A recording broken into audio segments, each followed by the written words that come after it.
ಎಲ್ಲ seconds PUC ಸ್ಟೂಡೆಂಟ್ಸ್ಗೆ ಸ್ವಾಗತ. ನಿಮ್ಗೆ ಇನ್ನೇನು ಈ ತಿಂಗಳಲ್ಲಿ ನಿಮಗೆ ಬೋರ್ಡ್ ಎಕ್ಸಾಮ್ಸ್ ಮುಗಿತಾ ಇದೆ. ನೆಕ್ಸ್ಟ್ ತಿಂಗಳು 16-17 ನಿಮಗೆ CET ಸಹ ಮುಗಿತಾ ಇದೆ. ಮತ್ತು ತದನಂತರ ಬರುವಂಥದ್ದು ಅಗ್ರಿಕಲ್ಚರ್ ಪ್ರಾಕ್ಟಿಕಲ್ ಎಕ್ಸಾಮ್. ನೀವು ಹೆಚ್ಚು ಭಾಗ ಬರೆಯಲಿಕ್ಕೆ ಇಚ್ಛೆ ಇರೋದಿಲ್ಲ. ಇದು ಪ್ರತಿ ವರ್ಷ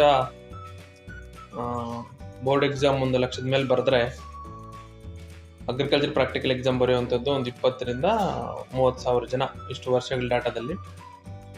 ಹಾಗಾಗಿ ಅಗ್ರಿಕಲ್ಚರ್ ಪ್ರಾಕ್ಟಿಕಲ್ ಎಕ್ಸಾಮ್ಗೆ ಯಾರಿಗ ಡೌಟ್ಸ್ ಇರುವಂತಹವರು, ಅದರಲ್ಲಿ ಏನಾದರೂ ಸಮಸ್ಯೆಗಳನ್ನು ಅನುಭವಿಸ್ತಾ ಇರುವಂತಹವರು, ಅಥವಾ ಎಕ್ಸಾಮ್ ಹೇಗೆ ನಡೀತಿದೆ ಅನ್ನೋದಕ್ಕೆ ಒಂದು ಶಾರ್ಟ್ ವಿಡಿಯೋ, ಒಂದು ವಾಟ್ಸಪ್ ಗ್ರೂಪ್ ಮಾಡಿದ್ದೀನಿ. ಸೊ ವಾಟ್ಸಪ್ ಗ್ರೂಪ್ಗೆ ನೀವು ಜಾಯ್ನ್ ಆಗೋದಕ್ಕೆ ಇದೊಂದು ಶಾರ್ಟ್ ವಿಡಿಯೋ ಎಲ್ಲ ಸೆಕೆಂಡ್ PUC ಸ್ಟೂಡೆಂಟ್ಸ್ಗೆ ಫಾರ್ವರ್ಡ್ ಮಾಡಿ ಅವ್ರಿಗೆ ಬೇಕಾಗಿರುವಂತಹ ಮಾಹಿತಿಯನ್ನು ವಾಟ್ಸಪ್ ಗ್ರೂಪಲ್ಲಿ ಕೇಳಬಹುದು. ನಾನು ಅವ್ರಿಗೆ ಮಾಹಿತಿಯನ್ನು ತಿಳಿಸ್ಕೊಡ್ತೀನಿ. ಹಾಗೆ ಈ ಎಕ್ಸಾಮ್ ಬಗ್ಗೆ ಸ್ವಲ್ಪ ಟಿಪ್ಸನ್ನು ಸಹ ಅವಾಗವಾಗ ಕೆಲವು ಸ್ಪೆಸಿಮೆನ್ಸು ಸಹ ಕೊಡ್ತಾ ಇರ್ತೇನೆ.